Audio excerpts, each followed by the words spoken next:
The video showed Emma Brooks on her knees beside a collapsed engagement cake while her former husband held a microphone over her. Bianca Vale's white gown was smeared with icing. Guests laughed as Daniel demanded that Emma apologize for trying to destroy their happiness. Then the clip cut away. The caption read, "Jailous ex-wife sabotages engagement cake."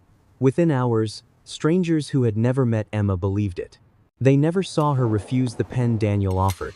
They never saw her divide the undamaged cake among the servers, carry the remaining slices through the service exit, and give them to drivers, cleaners, and people passing on the street before walking away without payment.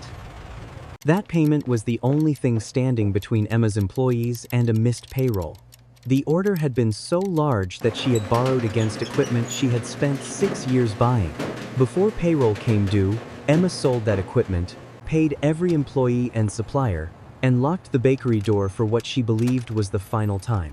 Daniel took her silence as proof that he had won, but one woman replaying the unedited footage noticed the detail everyone else had missed. In the earliest seconds, before the cake had begun to lean, a contract folder was already waiting beside Daniel. Inside was an offer large enough to cover Emma's debt in exchange for control of her bakery. Daniel had expected tears. He had expected humiliation to make Emma practical. Instead, she walked away. So, why had that contract been prepared before anything went wrong? Had Emma come to ruin Daniel's engagement, or had the entire night been built to ruin Emma? 8 days earlier, Emma believed the order might save her bakery. Brooks and Crumb sat between a laundromat and a narrow hardware store. The shop smelled of browned butter, coffee, and the refrigerated cases Emma had bought one piece at a time. At 29, she knew owning a bakery rarely looked like the photographs customers posted online.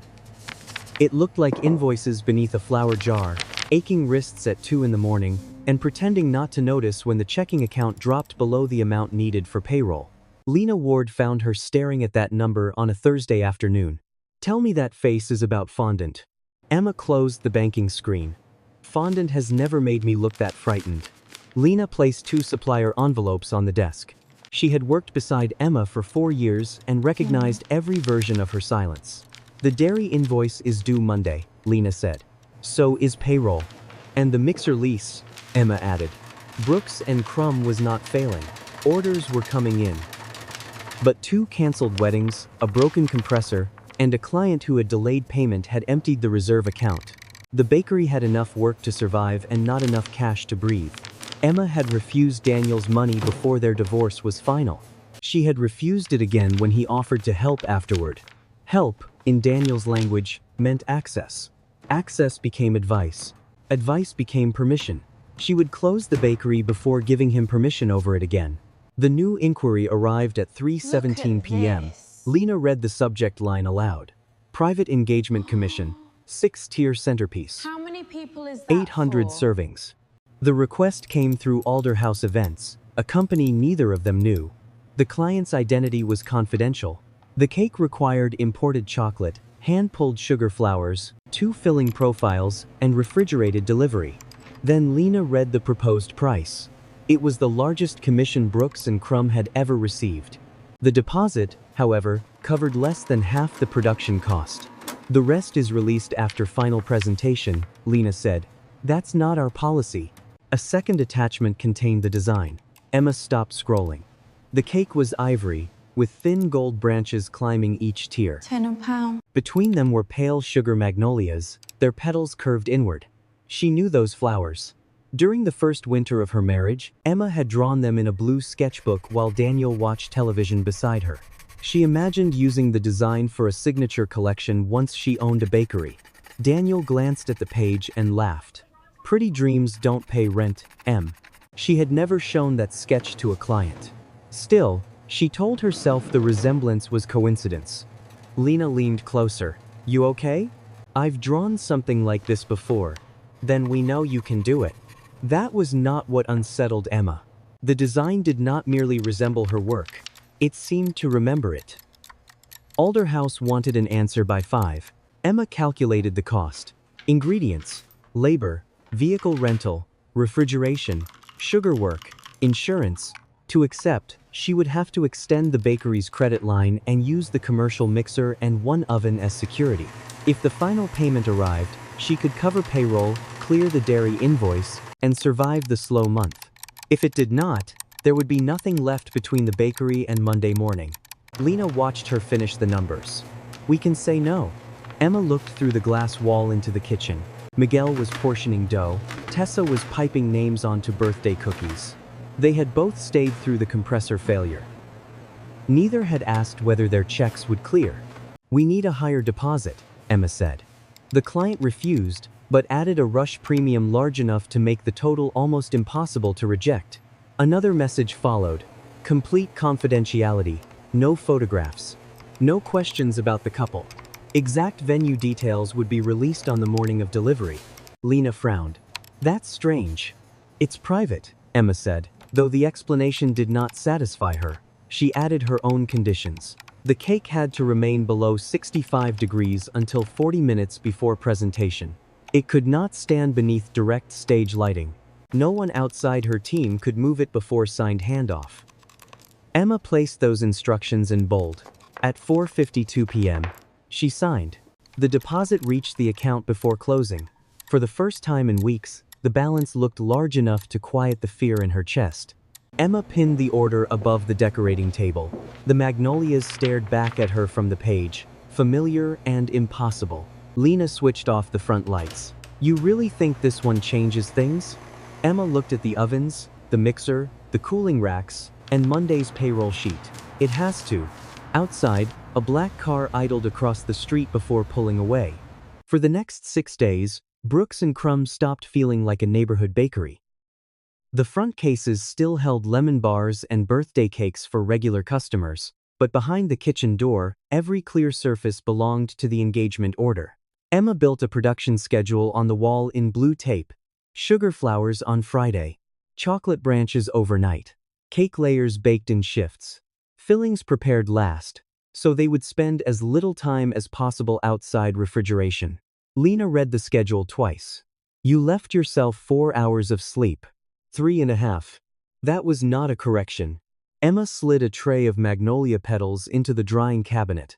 Each one had to be shaped by hand, thinned at the edge, and curved inward before it hardened. The design called for 184 blossoms. By Saturday morning, Alderhouse sent the first change. The client wanted additional gold detailing on the 4th and 5th tiers. Emma priced the labor and sent a revised invoice. The response came within 6 minutes. Approved. Add it to final payment. No additional deposit. Lena looked over Emma's shoulder. They approve everything except paying for it now. The second request arrived that afternoon. The couple wanted a separate display tier filled with champagne mousse, even though the original design already served more guests than the venue had listed. Emma declined. The event coordinator called almost immediately. We were told your bakery specializes in custom work, the woman said. We do. We also specialize in cakes that remain standing. It would only be displayed briefly. Champagne mousse needs refrigeration. If it sits under lights, it softens. How long would that take? Emma paused. The question was too precise. It depends on the room, the lights, and how early it is moved. The coordinator pressed for an estimate. Emma gave the safest answer she could, then emailed the storage limits again. She copied Lena and printed the message for the order binder. When the call ended, Lena said, That's the third time they've asked how long the cake can stay warm. They're planning photographs. Then why won't they tell us the room temperature? Emma had no convincing answer. Still, the work continued. Miguel came in early to handle regular bread orders. Tessa stayed after closing to cut acetate collars for the mousse layers. Emma promised everyone overtime from the final payment. No one complained. That made the risk harder to carry. On Saturday night, Emma opened the blue sketchbook she kept in the bottom drawer of her desk. The original magnolia design was still there. The branches in her drawing bent left at the 3rd tier and divided around 3 flowers. The Alderhouse version did the same. Even the smallest unopened bud appeared in the same place. Coincidence could explain flowers. It could not explain an error Emma had never corrected. The 5th branch ended before reaching the back of the cake. The client's design included that, too. Lena stood behind her. You said you never posted this. I didn't. Did anyone else see it? Emma closed the book. Daniel had. He had watched her draw it in their old apartment. Later, when the marriage ended, several boxes disappeared before she could collect them. She had assumed the missing sketchbooks were gone for good. This one had survived because she kept it at the bakery. Emma looked at the order sheet again. No client name, no initials, no venue address. Only the design. Lena lowered her voice. We can cancel. The credit line had already paid for imported chocolate, refrigeration rental, structural boards, and additional labor. Canceling would not return any of it. We finish, Emma said. Then we get paid. On Wednesday morning, Alder House requested a second delivery vehicle. The venue, they claimed, had a narrow service entrance. The added rental, insurance rider, and driver deposit came to almost exactly the amount remaining on Emma's credit line. $27 would remain. Lena reached the same conclusion. They know our limit. They know the original budget. That is not the same thing. Emma demanded the additional cost in advance. The coordinator refused, cited company policy, and reminded her that failure to complete the order would make the bakery responsible for replacement costs. The clause existed. What Emma had not expected was to feel it closing around her. She authorized the charge.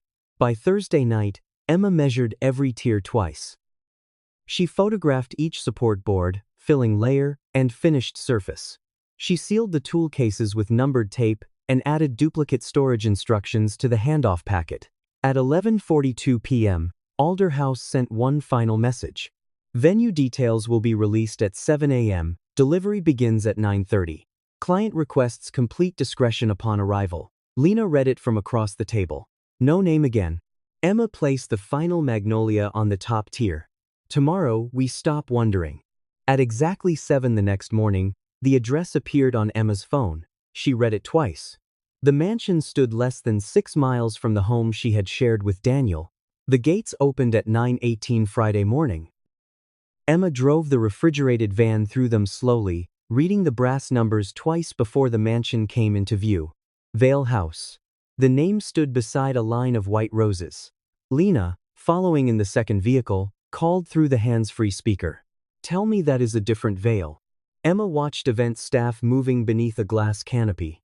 I don't know yet. A coordinator hurried toward the vans. Brooks and Crumb? Yes. You're late. We're 12 minutes early. The client wants the cake installed before photographs begin. We still need the refrigeration room inspected. The room was approved. Not by me. Emma had written that condition into the contract. No inspection, no unloading. 2 minutes later, the service doors opened. Inside, white flowers climbed the stair rails and gold branches hung above mirrored tables. The same magnolia motif from the cake appeared throughout the ballroom, not inspired by it, copied from it. Even the incomplete gold branch from Emma's original sketch curved away before reaching the rear wall. Lena saw it too. This is not a coincidence. Emma kept walking. The refrigeration room held at 38 degrees.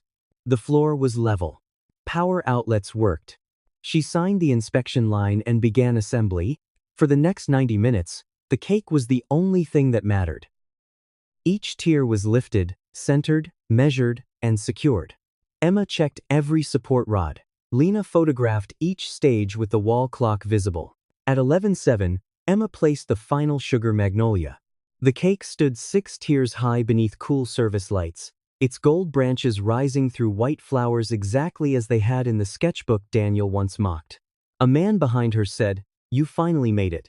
Her hand stopped. Daniel Cole stood in the doorway wearing a dark suit and the same controlled smile he used whenever he wanted cruelty to resemble concern. Beside him stood Bianca Vale. Emma had last seen Bianca through the windshield of Daniel's car 2 years earlier, laughing with one hand on his shoulder while Emma waited inside the bakery with a dinner that went cold. Now, Bianca wore an ivory dress and a diamond ring that caught the room's light. Lena moved closer. Daniel looked at the cake first. I knew you'd recognize the design. The hidden client. The copied flaw in the 5th branch. The additions that reached the edge of her credit line. You placed the order, Emma said. Vale Premier placed it, Bianca replied. Daniel recommended you.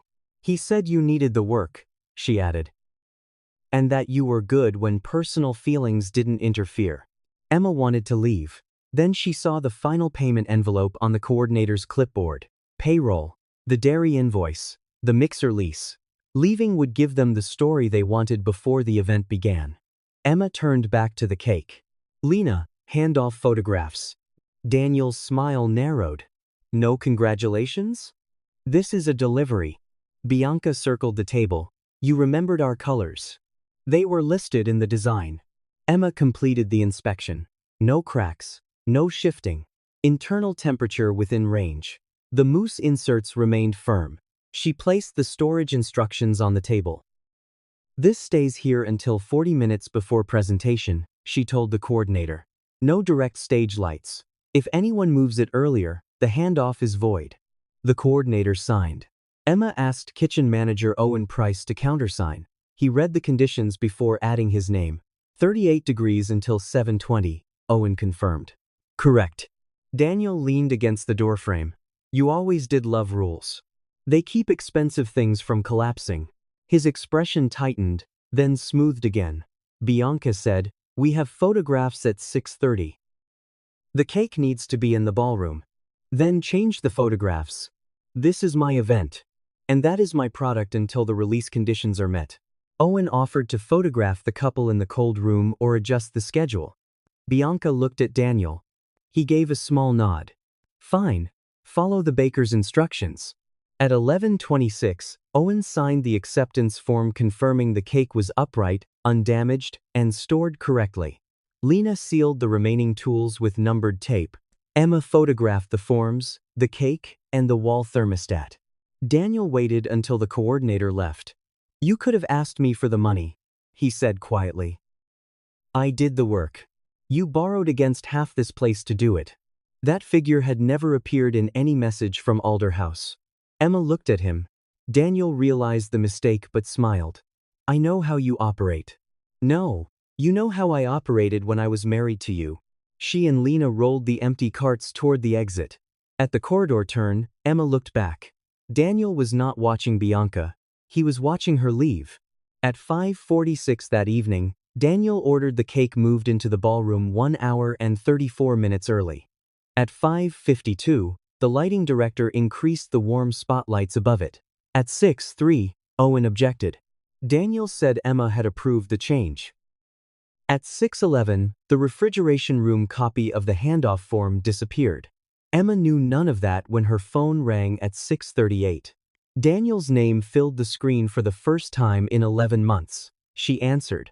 His voice was calm. Your cake is failing. Daniel did not give Emma time to ask questions. A car is outside your bakery, he said. If you want any chance of being paid, get in it. The line went dead. Lena stared at the phone in Emma's hand. We should call Owen. Emma already had. His number went straight to voicemail. She checked that the photographs and signed handoff form were saved in 3 places, slipped her blue sketchbook into her bag, and left. At 6:57, Emma entered through the mansion's front doors instead of the service corridor. That was Daniel's first message. He wanted her seen. Guests in dark suits and pale gowns faced a stage beneath gold magnolia branches copied from Emma's sketch. A wall-sized photograph showed Daniel holding Bianca beside the words, "A New Beginning." Emma remained near the back. Daniel noticed her immediately and continued speaking as though she had arrived on cue. Bianca believed in the future I was trying to build, he told the room. She understood that ambition is not something to apologize for. Applause followed. She never asked me to shrink my life so someone else could feel comfortable. Emma knew those words. Daniel had used them during their divorce after years of calling her bakery a childish risk. Bianca followed his gaze. Satisfaction crossed her face before she arranged it into concern. The cake stood beneath 4 warm spotlights. Its lower tiers remained upright, but the upper half leaned. Softened filling pressed against the fondant, and 1 gold branch had dragged 2 magnolias loose. Emma moved toward it. A security guard blocked her. Daniel raised the microphone. Actually, our baker has returned. Heads turned. Phones rose.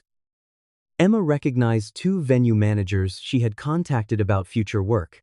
Near the stage sat Marissa Lane, whose October wedding cake was already on Emma's schedule. Daniel extended one hand. "Come up here, Emma." She did not move. Bianca took the microphone. "The cake is collapsing. Surely you want to explain why." Emma checked the clock above the bar. The cake had been outside refrigeration for more than an hour. "I need the lights reduced, and the cake returned to the cold room." Bianca smiled toward the guests. "No apology, just another instruction." The first laugh came from a table near the stage. Daniel descended and stopped in front of Emma. "You took the order knowing whose engagement this was." "No, you hid your name." "You expect anyone to believe that?" He reached for her elbow. Emma pulled away, but cameras captured only Daniel guiding his former wife toward the damaged cake. Bianca's gown carried a streak of white icing. Daniel faced the crowd. "For those who don't know, Emma and I were married." She had trouble accepting that it was over. Lena had reached the ballroom, but event staff held her behind the doors. Daniel nodded to the sound technician. Emma's recorded voice filled the room. "Please don't do this. I can't lose everything at once." The clip ended. Emma remembered the missing sentence. She had sent the message after discovering Daniel had transferred money from their joint account while the bakery's first payroll was due. Those people worked for that money. The ballroom never heard it. Bianca lifted Emma's folded apron from the display table. "Your company name is on this. You should take responsibility for what it represents." She dropped it into the icing beneath the cake. Someone called Emma pathetic. Another voice told her to admit what she had done. Daniel placed a folder on the table. "You borrowed against your ovens and mixer to complete this order," he said. "Your staff expects to be paid Monday. The final payment will not be released while you refuse responsibility." The exposure struck harder than the laughter. Those numbers belonged to her employees, her kitchen, and the fear she had carried alone. Daniel opened the folder. "I am willing to cover the order, the debt, and Monday's payroll." Several guests reacted as if he had offered mercy. All Emma has to do is admit that personal feelings affected her work and accept temporary financial supervision until the bakery is stable. Emma read enough. All revenue would pass through a management company Daniel controlled. Her equipment, recipes, contracts, and business name would secure the advance. Vale Premier would receive exclusive supplier rights. It was ownership written as rescue. Bianca pointed toward the apron. "Pick it up. Apologize to us and to everyone whose night you tried to ruin." Daniel removed a pen from his jacket. "You once said you would do anything to protect your employees." He let the pen fall beside Emma's shoe. "Prove it." The guard shifted behind her. The cake continued to bow beneath the lights. Emma lowered herself onto one knee. Laughter rose again. Daniel relaxed. Emma reached past the pen and closed her hand around the silver cake knife beneath the table. She stood, turned to the firm lower tier, and cut a clean slice. Daniel stared. "What are you doing?" "Saving what can still be served." She handed the plate to the nearest server, then cut another. Bianca stepped forward. "Stop touching it. It belongs to my bakery until you pay for it." Lena pushed through the doorway and began carrying plates toward the kitchen staff. A few servers joined her. Emma removed the stable sections, portioned them, and left the softened layers untouched. The guests who had laughed watched employees carry away plate after plate. Daniel lowered his voice as she passed him. "You will call me before Monday." Emma folded the ruined apron into her bag. She carried the final box through the service exit with Lena beside her. Outside, she gave slices to 2 drivers, a cleaning crew ending its shift, and a woman pushing a cart across the street. Behind the mansion windows, the party continued beneath the lights that had destroyed the cake. Emma left with no payment. One member of the service team had saved the venue's continuous livestream before Vale Premier replaced it with the edited clip. Before dawn, the full recording arrived in Lena's inbox from an anonymous account with a single request: "Do not use my name." By the time she reached the bakery, the edited video was already online. By 8 Saturday morning, the video had reached people Emma knew. The first cancellation came from Marissa Lane. "Given what happened last night, we no longer feel comfortable moving forward with Brooks and Crumb. Please return the deposit." Emma read it behind the locked front door while Lena taped paper over the display window. "There's no deposit left," Lena said. It paid for ingredients we already ordered. I know.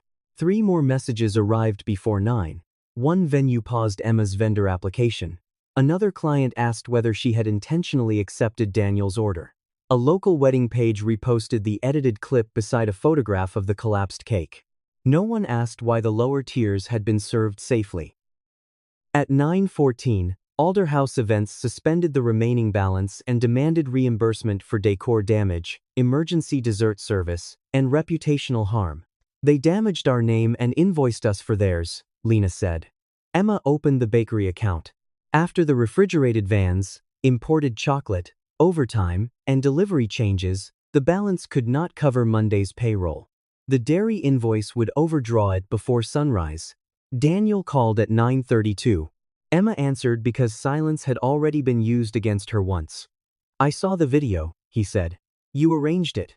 I arranged a party. You delivered a collapsing cake. You moved it.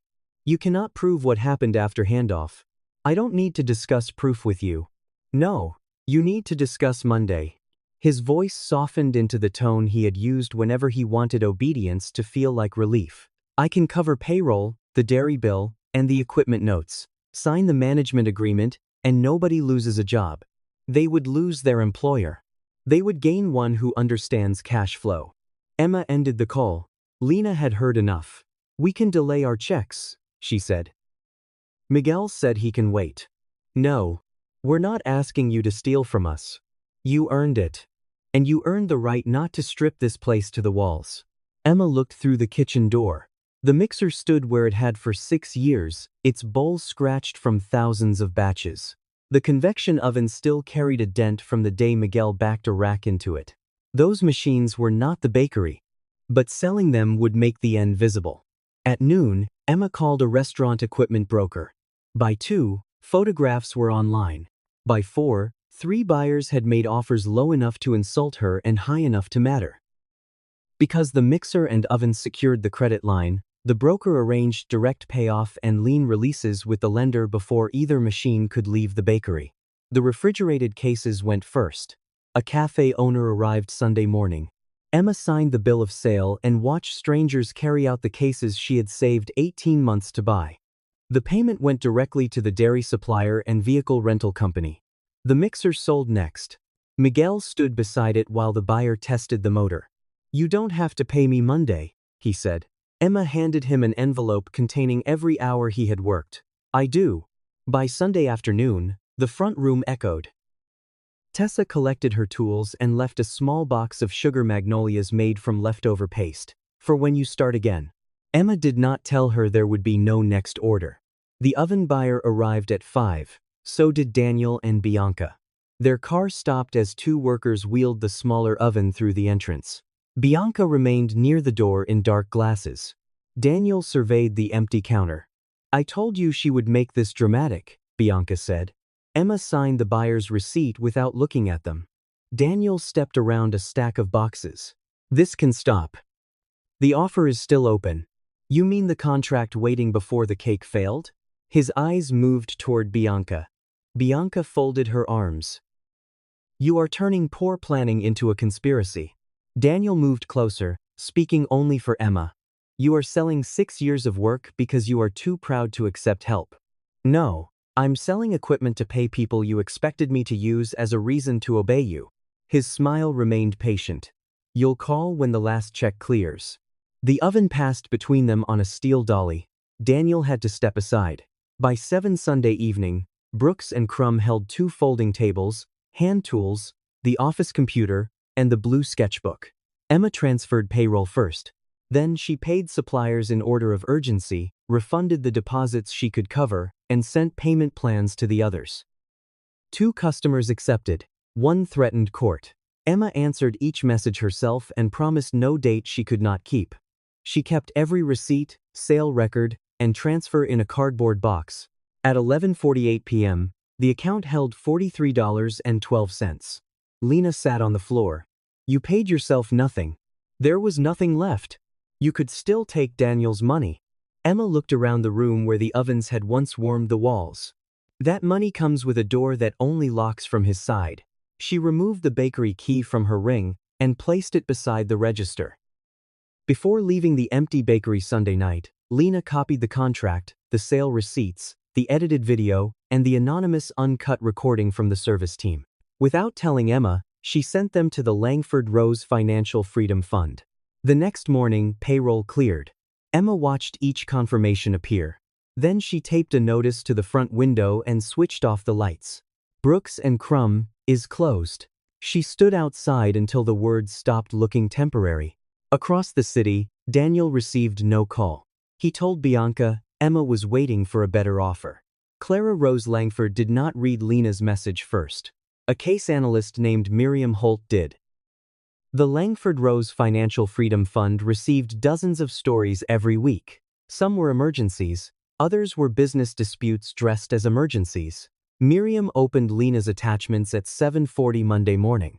The edited video was first, then the uncut footage, then the contract Daniel had placed beside the cake before it began to lean. By 9, Miriam had created a file.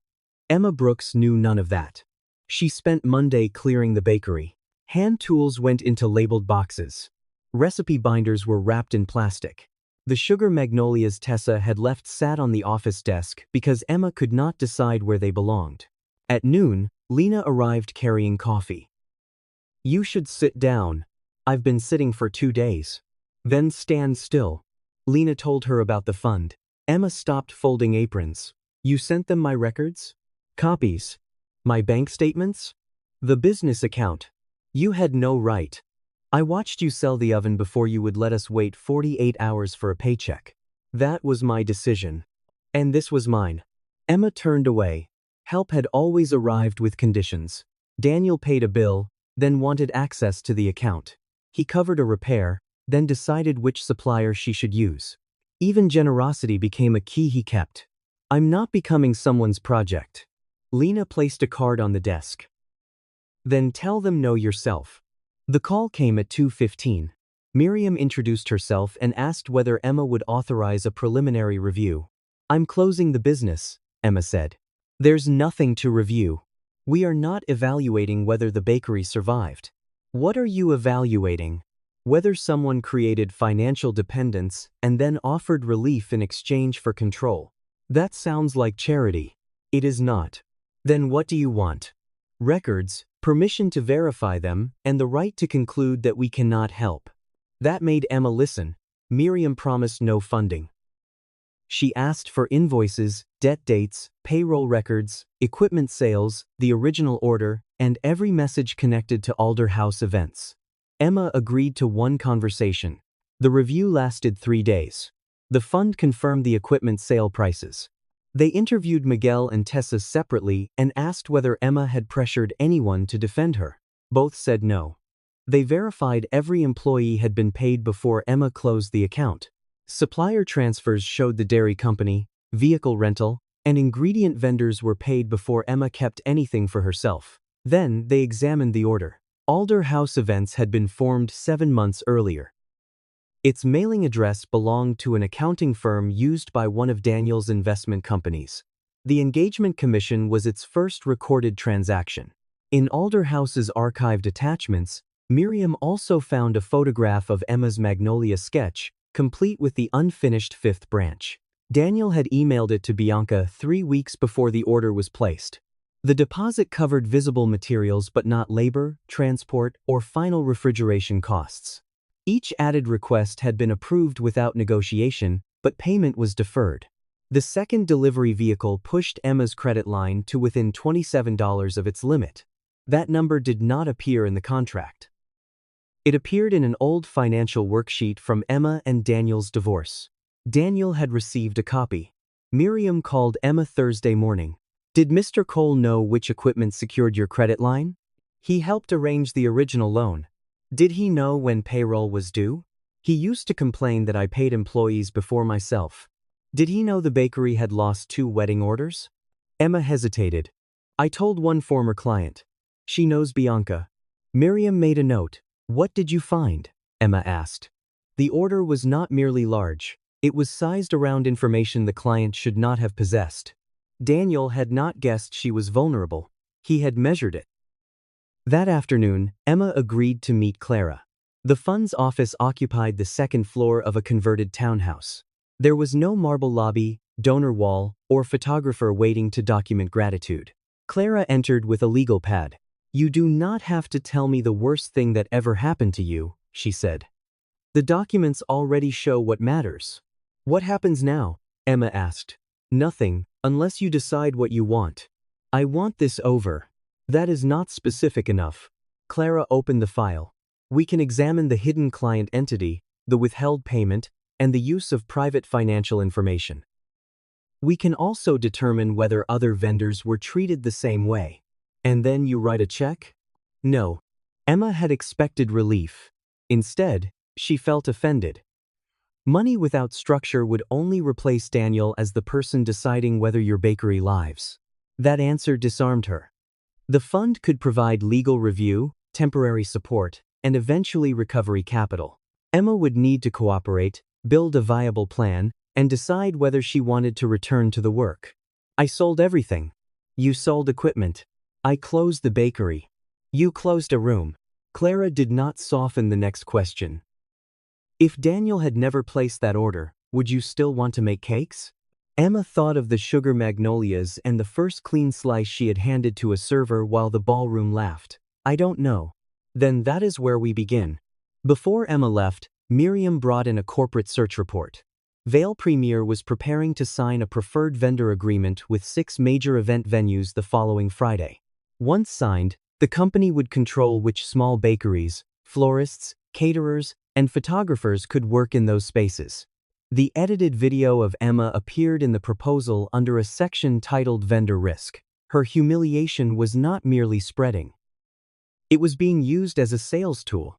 Daniel learned about the fund before Emma decided whether she wanted its help. By Thursday afternoon, Vale Premier had posted a statement describing the engagement incident as a coordinated attempt to exploit a private celebration for financial gain. Emma's name did not appear. It did not need to. The statement referred to a former spouse, a failed vendor, and an outside organization interfering with a legitimate business dispute. Bianca reposted it with a photograph of the damaged cake and a sentence about protecting clients from emotional sabotage. Daniel sent nothing. That worried Emma more. At the fund office, Miriam tracked the posts while Clara reviewed the preferred vendor agreement. "They are trying to make us look like the aggressors," Miriam said.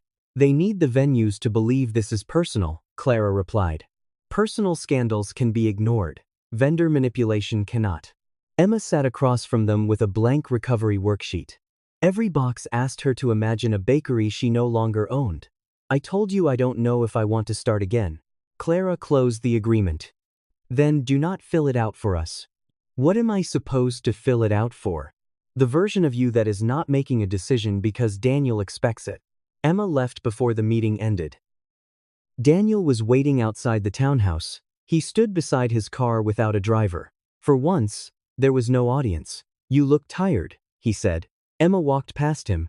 "I heard the fund is reviewing our event." "It was not your event. A company Bianca runs paid for it. A company you hid behind." Daniel followed her to the corner. "You have strangers digging through your finances because you are too proud to speak to me directly. They found things you hoped I would never examine." He did not ask what. "I can still fix this." Daniel removed a slim black folder from his car. A new logo was embossed in silver. Brooks, Signature Collectiona Vale Premier Partnership. Emma stared at her own surname. "The brand survives," he said. "Your recipes stay in production. You lead the kitchen." "Who owns it?" "The management company." "Yours." "A professionally structured company." "And the bakery?" "We reopen in a better location after the first year." "Under whose lease?" He exhaled. Ownership is not the only form of success. It was the sentence he had used during their marriage whenever he wanted her work without giving her authority over it. Emma opened the folder. The offer paid a salary smaller than what she had taken home before closing. Vale Premier controlled pricing, clients, hiring, and all public use of the brand. Daniel's company owned the equipment. Emma could be removed for conduct that damaged the partnership's reputation. She would be an employee beneath her own name. You planned this before the cake order. I prepared options. You prepared a place for me after you destroyed the one I had. I created a way for you to keep doing what you love. Emma thought of Lena working an early shift at a grocery bakery and cleaning offices at night. Miguel had taken temporary work in a hotel kitchen. Tessa was decorating supermarket cakes for less than half her old wage. Daniel saw the hesitation. I can bring everyone back. Salaries start next week. For one dangerous moment, Emma pictured the mixer running, trays in the oven, Lena beside her, and no one waiting for a late paycheck. Daniel lowered his voice. The fund will leave when the attention fades. I am the one who has always cleaned up after your risks. Emma closed the folder. No. You waited until I was exhausted, then called obedience a solution. His face sharpened. You would rather let your employees struggle than admit I was right? They are not leverage. They are consequences. A black sedan stopped across the street. Clara stepped out but did not approach. Daniel noticed her. Ask your benefactor how long her concern lasts. Clara remained by the curb. Emma understood why. If Clara told her to reject the offer, Daniel could claim another person was deciding for her. Emma placed the folder on the roof of his car. I will not work for the man who ordered my failure. Daniel's control slipped for less than a second. Then, he smiled again. Friday morning, Vale premiere signs with 6 venues. After that, no serious event space in this city will hire you without going through Bianca. I don't have a bakery. You will. People like you always return to the thing that broke them. Emma walked toward Clara. Behind her, Daniel called. When the fund says no, the offer disappears. Clara waited until they crossed the street. Do you want me to tell you that was the correct decision? No. Good. At 6:12 p.m., Miriam received an email from Renee Ellis, the service supervisor at the engagement party. I saw who ordered the cake moved. I saw the lights changed. I can tell you what happened. 23 minutes later, a second message arrived. Please delete my first email. I was mistaken. Do not contact me again. Miriam looked at Clara. Someone reached her. Emma read both messages. The first gave them a witness. The second told them exactly how frightened that witness was. Renee Ellis did not answer Miriam's first 2 calls. She answered the third because Bianca Vale had just sent her a termination notice.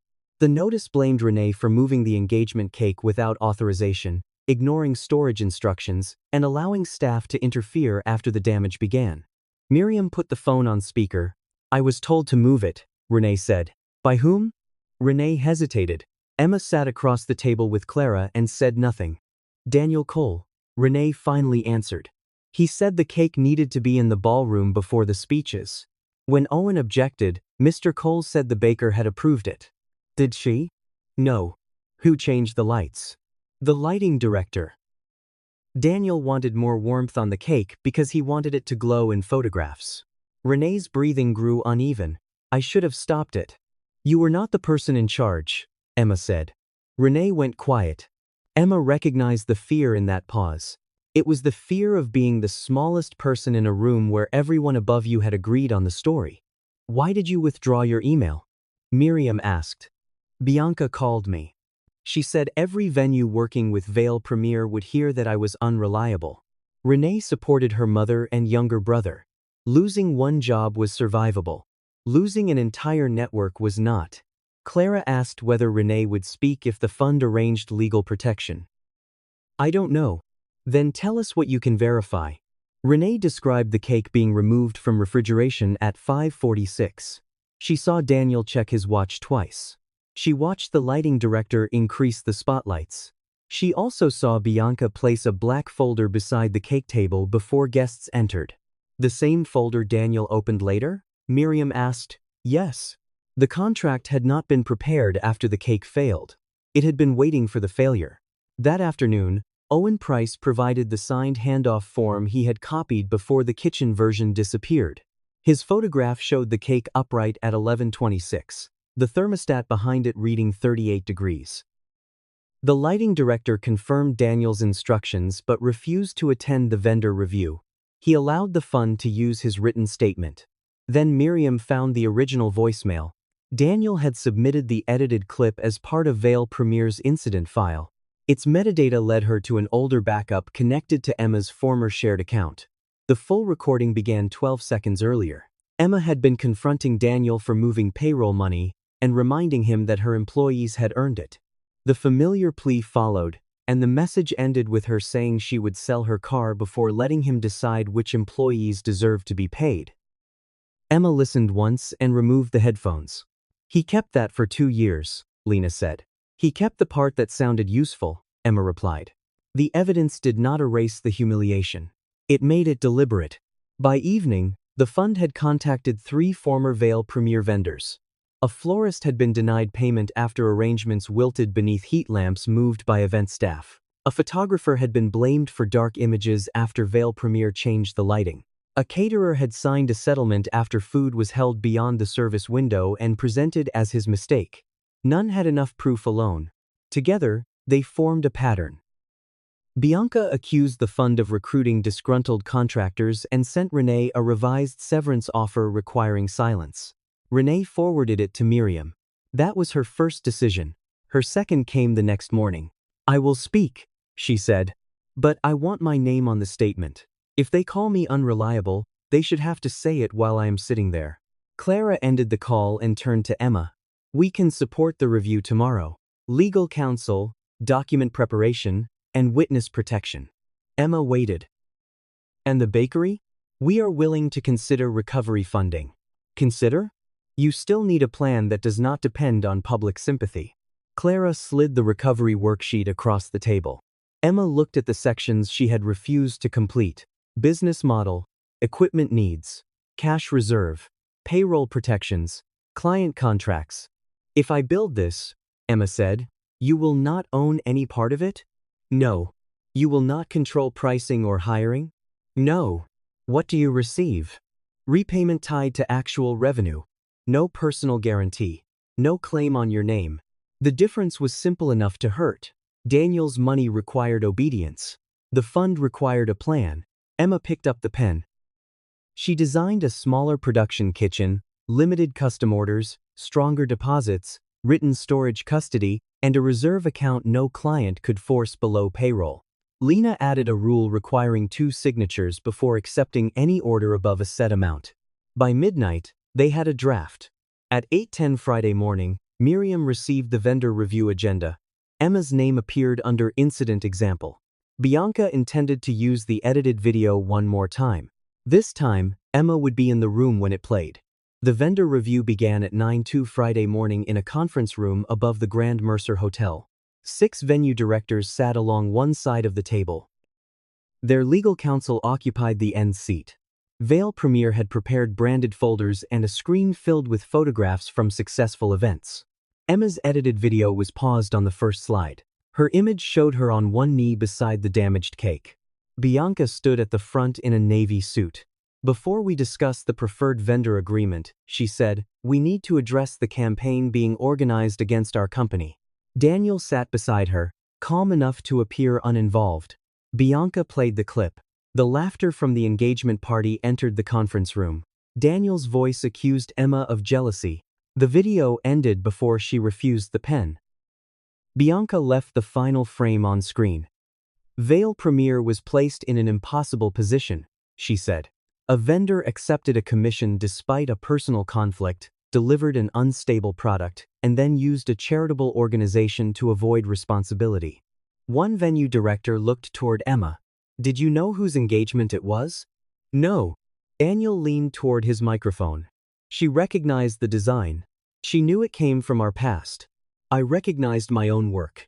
He gave a tired smile, as if her answer proved his point. Bianca described the fund's investigation as harassment. Former vendors, she said, had been encouraged to reinterpret ordinary disputes as misconduct. Renee Ellis was a terminated employee with a grievance. Owen Price had failed to control the kitchen. Then Daniel spoke. "I tried to resolve this privately. I offered to pay Emma's employees and stabilize her business. She refused, because accepting help required her to admit the cake failed under her care. The lie worked because it used pieces of the truth. Emma had needed money. Daniel had made an offer. She had refused it." Clara did not interrupt. When Bianca finished, The consortium's attorney, Elaine Mercer, turned to Emma. Do you deny that the cake failed? No. Daniel's hand shifted on the table. It failed after Veil Premier broke the written storage conditions. Miriam placed the signed handoff form in front of Elaine.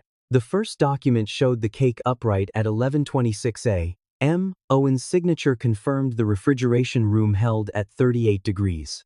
The second page required the cake to remain there until 7:20 p.m. and prohibited direct stage lighting. Bianca answered quickly. Those were recommendations. They were conditions of release, Miriam said, displaying the contract language.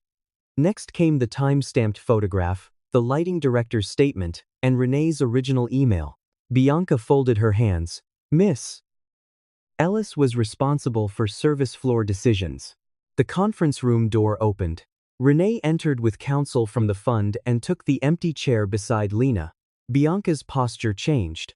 Renee looked at the venue directors. Daniel Cole told me to move the cake at 5:46. Owen objected. Mr. Cole said Emma had approved it. Daniel spoke first. I may have relayed information given to me by the event team. You checked your watch, Renee said. You asked whether it had been under the lights long enough. That is not what I said. Renee produced the termination notice blaming her for the decision she had just described. Elaine placed it beside the handoff form. Miriam advanced the timeline. At 5:52, the spotlights were increased. At 6:03, Owen objected again. At 6:11, the kitchen copy of the handoff form disappeared. At 6:18, Bianca's assistant placed a black contract folder beside the cake table.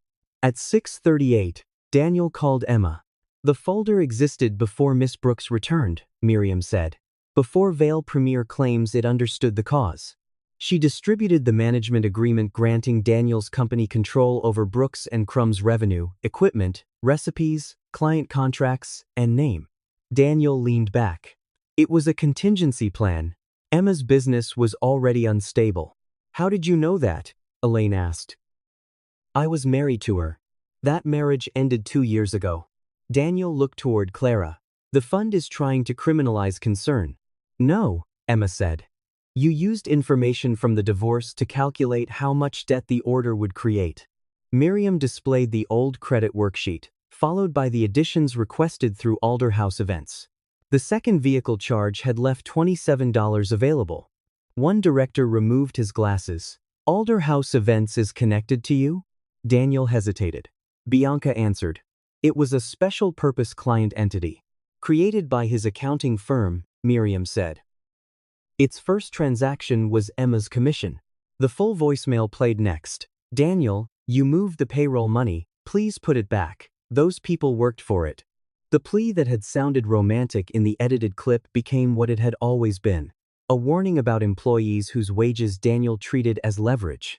Daniel reached for his water and did not drink. Bianca looked at him. You told me she was begging you not to leave. Daniel kept his eyes on the table. That was the context. No, Emma said. That was the version you needed. Elaine asked whether there were other vendors. Miriam presented the florist, photographer, and caterer files. Different events. Similar contract language. Products altered after handoff. Payments withheld. Emergency recovery fees charged by Veil Premier. Bianca pushed the folders away. These people signed settlements. After being told they would lose access to your venues, Clara said. Bianca pointed toward Daniel. The cake was his idea. He chose Emma. He said she would accept because payroll was due. Daniel turned on her. You approved the storage change. You told me she would sign once she saw us together. You wanted her humiliated. And you wanted her dependent. Neither had denied enough. Renee placed a printed message on the table. Daniel had sent it to Bianca the morning of the engagement. She will not walk away from the money. Once she is in the room, let her see what she lost. By Monday, she will remember who she needs. Bianca stared at the page. Emma understood why Bianca looked shaken. She had known about the trap, but believed she was its prize. Emma turned to Daniel. Was any part of that night about the woman you asked to marry? He opened his mouth. Bianca removed her engagement ring and placed it beside his presentation folder. The venue directors requested a recess. 28 minutes later, they returned with counsel. The preferred vendor agreement would not be signed. Veil Premier's existing event files would undergo independent review. Records connected to withheld payments and insurance claims had to be preserved. Renee's termination was suspended pending investigation. Daniel objected. Bianca tried to separate her company from his actions. Elaine ended both attempts. "This is not a final judgment," she said. "It is a refusal to reward unresolved misconduct with greater control." Emma was offered a closing statement. She did not ask the venues to destroy Veil Premier or restore her reputation with applause. "I want the official record to say the cake was stable when I delivered it," she said. "I want every vendor named in these files to receive an independent review. And I want no one's payroll used as a weapon in a contract again." Clara closed the evidence binder. Daniel remained seated beside the paused image of Emma on her knees. This time, everyone in the room knew what the video had cut away. 3 months passed before Emma turned a key in another bakery door. The new space was smaller than Brooks and Crumb. It had one production room, a narrow office, and a front counter Lena insisted was wide enough for both of them to work without colliding. The recovery money from the Langford Rose Financial Freedom Fund had not arrived as a gift. Emma submitted a business plan, supplier agreements, payroll protections, and a repayment schedule tied to actual revenue. Clara reviewed each section but signed no lease, chose no employee, and approved no recipe. The name on the window remained Emma's. Lena joined as a formal partner. Miguel returned for morning production, and Tessa came back 3 days a week while finishing a pastry course. They accepted fewer custom orders, required stronger deposits, and refused any contract that allowed another company to take custody of a product without written responsibility. Emma left one wall unfinished. On it, she pinned the old refrigeration instructions, the sale receipt for the mixer, and the first recovery payment schedule. Not as decoration, as reminders of what the bakery would never again surrender quietly. The investigation into Veil Premier continued. Several vendors received independent reviews of withheld payments. 2 venues ended their contracts with the company. Others suspended new work until the insurance claims were examined. Bianca stepped down from daily event operations while attorneys reviewed the records. Daniel's investment partners removed him from a hospitality project after the Alderhouse connection, and his messages became part of the official file. Neither Daniel nor Bianca lost everything in a single dramatic night. They lost trust in smaller pieces. Invitations stopped arriving. Calls were returned later, then not at all. Their names began carrying questions into rooms that had once opened easily for them. 6 weeks after the review, they moved to another city. Daniel sent Emma one final message before leaving. "You built this into something bigger than it was." Emma read it while standing beside the new mixer. Then she deleted it. She did not need him to understand what he had done. Opening morning arrived with rain. There was no ribbon ceremony, no press wall, and no speech from Clara.